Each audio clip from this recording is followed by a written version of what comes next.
পদ্ধতিটা কিভাবে বানাতে হয় সহজ কাজ, আর এই রেসিপিটা খুব সহজে বানিয়ে নিতে পারবেন বুদ্ধি খাটিয়ে। তাহলে চলুন আমরা এই মূল রেসিপিতে চলে যাচ্ছি। আসসালামু আলাইকুম। আজকে আরেকটা রেসিপি নিয়ে আসছি যেটা শর্টকাটে হবে।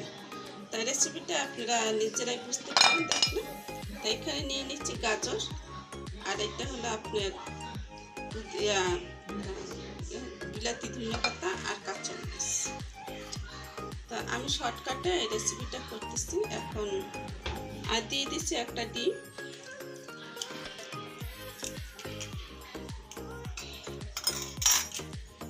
এক এক করে সব মশলাগুলো দিয়ে দিচ্ছি। হালকা একটু হলুদ দিয়ে দিচ্ছি, যদি দেন তাহলে ভালো হবে, আর না দিলে স্কিপ করতে পারেন, কোনো সমস্যা নেই।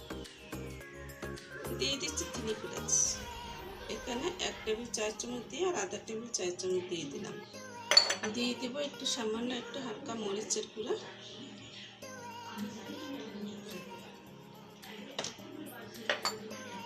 দিয়ে দেব এখানে আপনার মশলা, চাট মশলা বলতে পারেন। এটার মধ্যে সব কিছু মশলা এটার মধ্যে আছে।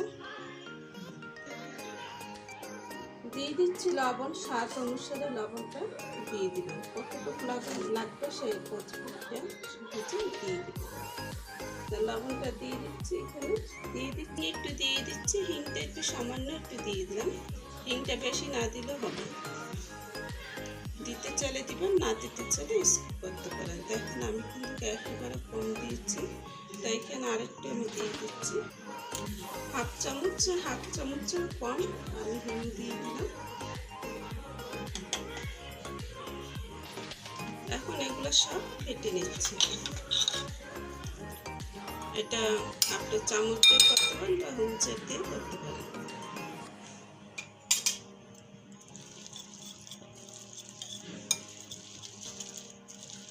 কারণ এখানে আমি একটা ডিম নিয়েছি, আমি অল্প করে নিব, তার জন্য একটা ডিম নিয়েছি। এখানে আলু কুচিয়ে দিতে পারেন, আলু গাজর পাতাকপি সব কিছু মিলে কুচি করে এটা দিতে পারেন। এখন আমি দিয়ে দিচ্ছি আটা। এখানে যে পরিমাণে আটাটা নিব তার চেয়ে একটু কমিয়ে নিলাম।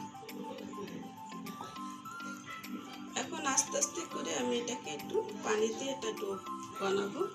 দিয়ে দিচ্ছি একটু সামান্য একটু বেকিং সোডা, আর কি বেকিং সোডা না পাউডার। তাই এখানে আমি চামচ দিয়ে নিই, এটা চাকু দিয়ে এটাকে আর কি মেপে দিলাম। তার হাতের কাছে চাকু ছিল তাই।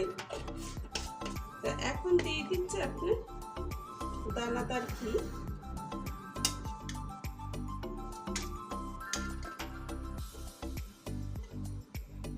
ঘিটা আমি 2 টেবিল চার চামচ দিয়ে দিব। এটা একটু সুগন্ধ আসবে ঘিটা দিলে। দানাদার ঘি যদি নিতে চান তাহলে অর্ডার করতে পারেন, তাহলে ফোন নাম্বারটা দিয়ে দেবো, তাছাড়া ফোন নাম্বার দেবো না। এখন দিয়ে দিলাম পানি।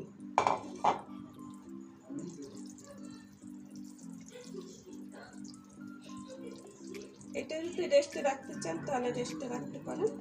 আমি রেস্টে রাখবো না, কিন্তু এখন রাত অনেক হয়ে গেছে, আমি এই রাত্রের সময় এই কাজটা করে নিচ্ছি আর কি। এটা সকালে টিফিন, তারপর ধরেন অফিসে যাওয়া নাই, সেগুলোর নাস্তাটা হয়ে যাবে। তার জন্য আমি এই বুদ্ধি চালাকি করে এই বুদ্ধিটা করে নিলাম। তাহলে আমার আরেকটু পানি লাগবে এখানে। তো এখন এটা আরেকটু পানি দিয়ে নিচ্ছি। এই যে পানিটা দিয়ে দিলাম, এখন আমি গুলিয়ে নিব, তারপর দেখবো কতটুকু পানি লাগবে, তাহলে দিব, আর নাইলে দিব না। এই পানিটা মেজারমেন্ট আপনারা এটা বুঝে নিতে পারবেন।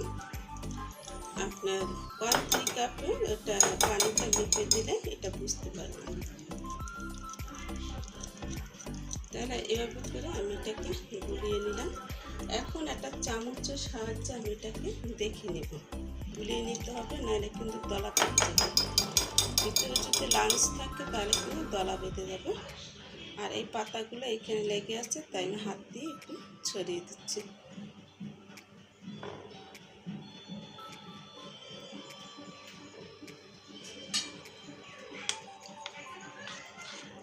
আপনাদের আপনাদেরকে দেখাচ্ছি পানিটা লাগবে কি না লাগবে সেটা এইভাবে করে বুঝতে পারবেন। এখন আমি একটু দাগ দিয়ে দিচ্ছি, যদি মিশে যায় তাহলে বুঝতে পারবেন, আর মিশে না গেলেও তা বুঝতে পারবেন। তা আমি আরেকটু পানি দিয়ে নেব, যেন ঘন, আমার কাছে ঘন লাগছে। আমি আর অল্প করে একটু পানি দিয়ে দিই, খুবই সামান্য। এখন আমার কাছে ব্যাটারটা খুবই সুন্দর লাগছে। এটার মধ্যে আপনারা সুজিও দিতে পারেন, সুজি দিয়েও বানাতে পারেন। তা আমি সুজি এগুলো কোনো কিছুই দিলাম না, শুধু আমি এখানে আটাটা দিয়ে আজকে বানিয়ে দেখালাম। পরবর্তী সময়তে তখন আমি সুজি তাতে যা আছে সব কিছু তুলে নিয়ে আপনাদেরকে বানিয়ে দেখাবো। তো এইখানে প্যানে আমি একটু ঘি দিয়ে দিচ্ছি। ঘিটা দিলে ঘিয়ের সুন্দর একটা ফ্লেভার আছে, সেটা আর কি খুব ভালো লাগবে। এটা হলো আমার তাওয়ার মধ্যে আমি দিয়ে দিচ্ছি। আর চুলার জালটা একটু কমিয়ে নেব। তাওয়াটা গরম হয়ে গেলে তারপর আর চুলার জালটা একদম হবে, তার মধ্যে এটা হয়ে যেটাকে দিয়ে দিচ্ছি।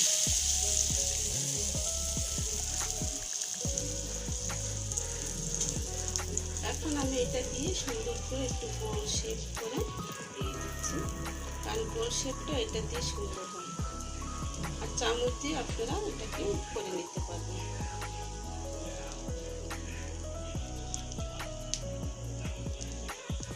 খুব সুন্দর মতন এটাকে করে নিলাম, একটু ঢেকে দিলাম। একটা রুটির মতন হয়ে যাবে। রুটির কাজটা এইভাবে করে চালাকি করে যদি বানিয়ে নেন না, বুদ্ধি খাটিয়ে, খুবই ভালো হবে। তা আরেকটু ঢেকে দিচ্ছি। এখন উল্টি পাল্টি ব্যবহার করে এটাকে ভেজে নিচ্ছি। রুটি যেরকম করে ভাজা সেরকম করে এটাকে ভেজে নিচ্ছি।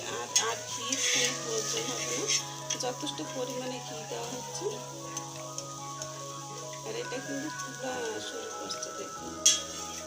এখন আমি এটাকে আবার উঠিয়ে দিচ্ছি। এক পাশ হলে আর এক পাশ উঠিয়ে দিই।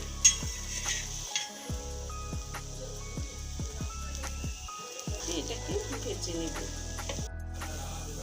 চুলার জালটা একটু কমিয়ে দিচ্ছি।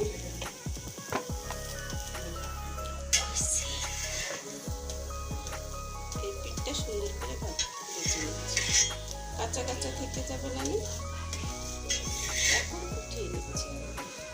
এ দেখুন একটা কিন্তু হয়ে গেছে। এটা দিলে ভালো ফ্লেভার আসে।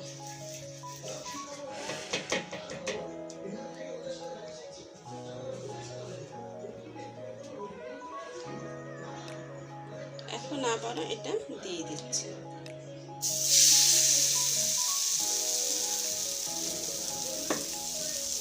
আমি এটার 1 কাপ দিয়ে তারপরে আবার একটু কমিয়ে নিচ্ছি, কারণ কি দেখা যাবে যে আবার মোটা হয়ে গেলে তখন কিন্তু এটা ভাজা একটা সমস্যা হবে।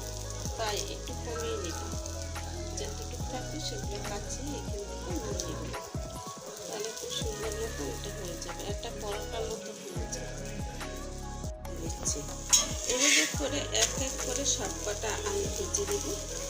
আর দেখুন কত সুন্দর লাগছে। এটাকে যদি আমি একটু সময় দিতাম যদি রেস্টে রাখার জন্য, তাহলে কিন্তু এটা ফুলে ডবল হয়ে যেত। কিন্তু আমি আর কোনো সময় দিইনি। রাত অনেক হয়ে গেছে বন্ধুরা, তাই সকালের জন্য এই নাস্তাটা বানিয়ে রাখছি।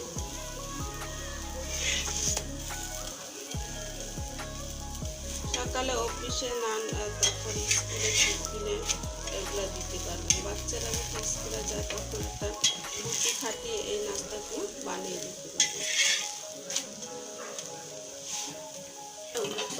ভেজে নিচ্ছি, নিয়ে ফেলছি। দেখুন সুন্দর করে কিন্তু এটা ভাজা হয়ে গেছে। দোনো পিঠ খুব সুন্দর করে ভেজে নিয়েছি। এক একটা বাজতে 10 মিনিটের সময় মতো লাগে। তা এভাবে করে উল্টি পাল্টি করে ভাজতে খুব সুন্দর করে ভাজতে কিন্তু সময় লাগে। আর যদি অর্ধেক করে যদি ভাজেন না, তাহলে কিন্তু গল্প সামান্য সেটা হয়ে যাবে। তাহলে এভাবে আমি এভাবে করে এক এক করে সবকটা ভেজে নিই। এভাবে করে আমি ভেজে ভেজে নামাচ্ছি আর এখানে রেখে দিচ্ছি। এভাবে করে সব কটা ভেজে নেব বন্ধুরা।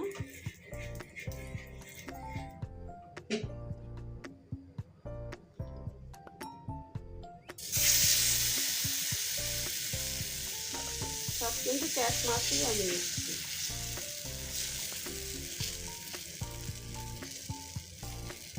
যেগুলো একটু বেশি হবে সেগুলো এগুলো করে কমিয়ে নেবেন।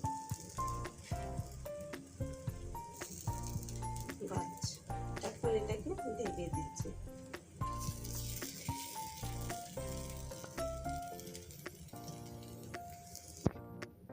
দেখাতে পারলাম আপনাদেরকে বুদ্ধি খাটিয়ে এই কাজটা করে। খুবই সুন্দর সিম্পল কাজ, তাতে কেউ ঝটপট করে বানিয়ে নেবেন। বাচ্চারা খেয়ে, স্বামীরা খেয়ে খুব উৎসাহ করবে। এভাবে করে মেহমান আসলে তাদেরকেও বানিয়ে দিতে রেখে দিলাম। এটা দেখুন, এভাবে করে সবকটা ভেজে নিলাম।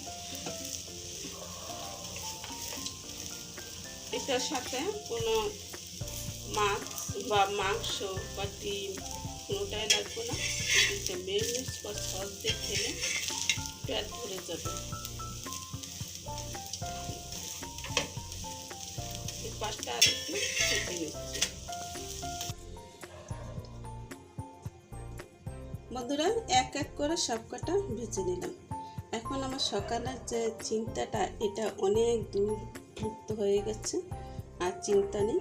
আর এটা কিন্তু অনেক নরম, এটা খেলে বুঝতে পারবেন এত সুন্দর নরম। সসের সাথে বা ডিমের সাথে পরিবেশন করতে হবে, মাংসের সাথে পরিবেশন করতে হবে। তাহলে আজকের মতন বিদায় নিচ্ছি বন্ধুরা, আল্লাহ হাফেজ।